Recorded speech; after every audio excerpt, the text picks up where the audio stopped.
साथियों नमस्कार। साथियों, लंबे समय अंतराल के पश्चात मैं आपके समक्ष मुखातिब हुआ हूं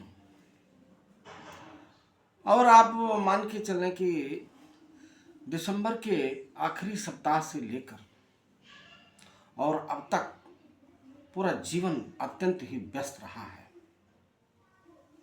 जीवन में कभी कभी आपाधापी आ जाती है। साथियों, हमारी 3 संतानें, 2 बेटी और 1 बेटा 2022 से ही लगातार मैं उनकी शादियों में व्यस्त रहा हूं और कभी कभी उलझा रहा हूं। दोनों बेटियों की शादी कर दी और इस वर्ष इस बीते 20 18 19 20 जनवरी को मेरे पुत्र के भी शादी का कार्यक्रम था। यानी 18 को शादी थी, 19 को विदाई थी और 20 का प्रीति भोज था। और ये कार्य संपन्न हो जाने के पश्चात और सब जो भी भाई, कुटुंब, परिवार, रिश्तेदार जो आए थे, धीरे धीरे करके जब वो चले गए तो आज मैं अपने आप को बहुत हल्का महसूस कर रहा हूँ। मुझे लगता है कि शायद मेरी जो जिम्मेदारियां थी वो अब समाप्त हो गई। हालांकि ऐसा मैं समझता हूं, लोग भी कहते हैं, लेकिन जब तक सांस आखिरी समय तक चलती रहती है तब तक जिम्मेदारियां किसी न किसी रूप में सामने आती रहती हैं। लेकिन फिर भी ये भी बहुत बड़ी जिम्मेदारी थी, 2 बेटियों की शादी करना और फिर पुत्र की शादी करना। मैं आज खुश हूं।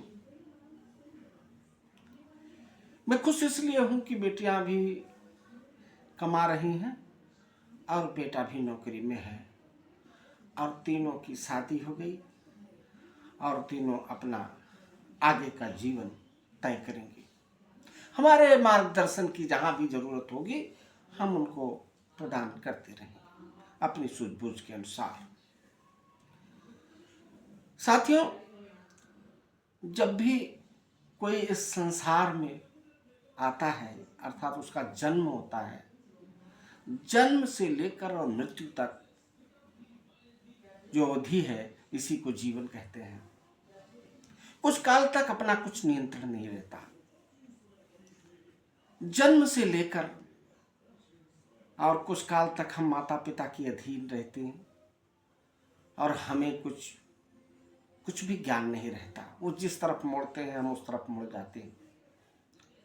4-5 साल की उम्र में बच्चा स्कूल जाने लगता है और धीरे धीरे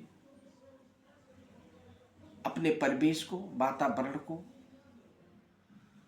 कुटुंब, भाई, परिवार सबको समझता है। उसकी शिक्षा दीक्षा प्रारंभ होती है। वो एक अलग जद्दोजहद है और शिक्षा दीक्षा समाप्त होने के पश्चात वो किसी नौकरी में, धंधे में, व्यापार में जाता है और उसके बाद उसकी शादी होती है, बच्चे होते हैं, घर परिवार बसाता है और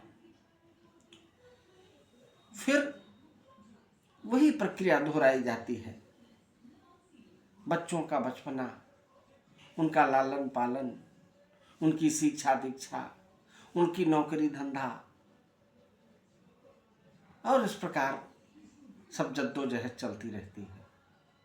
ऐसा ये नहीं है कि इस प्रकार की प्रक्रिया से केवल कोई एक व्यक्ति गुजरता है। इस प्रक्रिया से हम सभी गुजरते हैं। बंधुओं, आप भी उससे गुजरते हैं। आपके पिता, आपके दादा भी उसी प्रक्रिया से गुजरे होंगे। तो इसमें नया कुछ नहीं है। लेकिन सवाल इस बात का है कि हमने अपनी जिम्मेदारियों को किस तरीके से निभाया है। जीवन में कितना भी अच्छा काम करो, कुछ ना कुछ रह ही जाता है। लोग कहते हैं कि चांद में दाग है। चांद में दाग है अर्थात कोई परफेक्शन नाम की कोई चीज है नहीं। कुछ करने को, कुछ सोचने को, कुछ सुधार करने का मौका हमेशा रह जाता है। मैं नहीं कहता, मुझे नहीं मालूम हम इन सब कामों में कितने सफल हुए या सक्षम रहे, इसका विश्लेषण लोग करेंगे। लेकिन एक सवाल तो मन में है। वो सवाल क्या है? वो सवाल ये है कि अब क्या। किसी कवि ने लिखा है कि है अनंत का प्रश्न चिन्ह ये है, अब क्या होगा इसके बाद। जीवन रुकता नहीं, ठहरता नहीं, और यदि ठहर गया तो जीवन न रहा।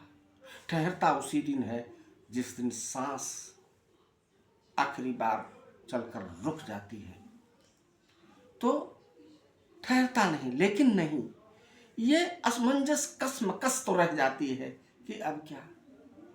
साथियों, सेवानिवृत्ति के कगार पर भी हूं। इसी वर्ष नवंबर में सेवानिवृत्त हो जाऊंगा।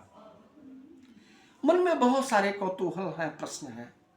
आगे का जीवन कैसे चलेगा, क्या होगा, क्या मुसीबतें आएंगी, क्या दिक्कतें आएंगी। तो जीवन में संघर्ष कभी रुकता नहीं है। संघर्ष निरंतर चलता रहता है। संघर्ष उसी दिन रुकेगा जिस दिन जीवन रुक जाएगा, जिस दिन आप आखिरी सांस लेंगे। मैं ईश्वर से प्रार्थना करता हूँ कि वो मुझे ही नहीं, सभी को इतनी सद्बुद्धि दे, इतना बल दे कि वो अपने जीवन को सुचारू रूप से चलाने में सक्षम रहें और अपनी जिम्मेदारियों का निर्वहन सदैव करते रहें।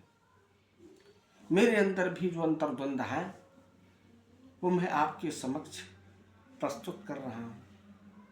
आप लोगों की शुभकामनाओं की जरूरत है। यदि आप लोगों की शुभकामनाएं और ईश्वर का वरदान, उनकी छत्र छाया रहेगी तो मैं आगे का जीवन सुचारू रूप से चला पाऊंगा। बहुत दिनों के बाद आपके समक्ष में मुखातिब हुआ हूं, और इससे पहले कि मैं अपनी वाणी को विराम दूं, मेरी आपसे गुजारिश है कि ये चैनल नया है, इसे लाइक करें, कमेंट करें, शेयर करें और सब्सक्राइब करें।